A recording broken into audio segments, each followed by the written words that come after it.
Pawan Kalyan statement వెనుక బాధ్యతారాహిత్యం కనపడుతున్నది. రెండవది అవగాహన లేమి కూడా మనకు కనబడుతుంది. ఎందుకంటే ఆంధ్రప్రదేశ్ వెనుకబాటుతనాన్ని ఆంధ్రప్రదేశ్ చూసి దిష్టి తగిలే విధంగా తెలంగాణ వాదులు కోరుకోరు, తెలంగాణ ప్రాంతం కూడా కోరుకోరు. ఎందుకంటే రాష్ట్రాలుగా విడిపోయినప్పటికీ కూడా తెలుగు ప్రజలంతా కూడా కలిసిమెలిసి ఉన్న పరిస్థితి తనకు తెలియకపోవడం అనేది విచారకరం.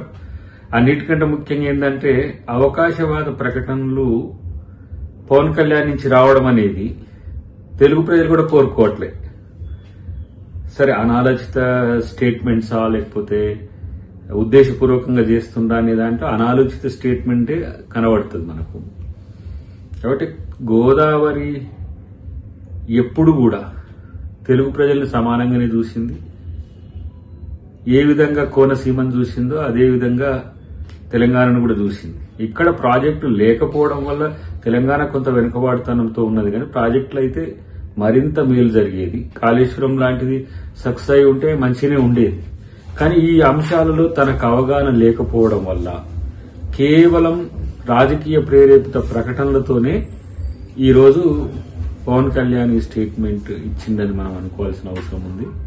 అన్నిటికంటే ముఖ్యంగా కొన్ని స్టేట్మెంట్ కొన్ని సందర్భాల్లో తనకు అనుకూలంగా ఇచ్చుకోవడం అనేది అది పవన్ కళ్యాణ్కి సాధ్యమవుతుంది. కానీ ఆంధ్ర తెలంగాణ ప్రజల మధ్యన చిచ్చు పెట్టే విధంగా భారతదేశంలో ఏ నాయకుడు ఆ స్టేట్మెంట్ ఇచ్చినా ఈ తరహా వ్యతిరేకత వస్తనేది ఊహించి ఉండకపోవచ్చు. కానీ ఏదో ఫ్లోలో తనున్న నియోజకవర్గంలో మాట్లాడేటప్పుడు మాట్లాడుతున్నది ఒక డిప్యూటీ సీఎం హోదాలో మాట్లాడుతున్నాం అనేది కనుక గుర్తుండే ఉంటే ఇలాంటి ఒక నెగ్లిజెంట్ స్టేట్మెంట్ వచ్చేది కాదు. ఇది తెలుగు ప్రజలు ఎవరు కోరుకోరు, తెలంగాణ ప్రజలు కూడా ఎవరు కోరుకోరు. కాబట్టి ఏదేమైనప్పటికీ కూడా కొంత మెచ్యూరిటీ లెవెల్స్ మరింత పెంచుకుంటే ఇంకా బాగుంటుంది.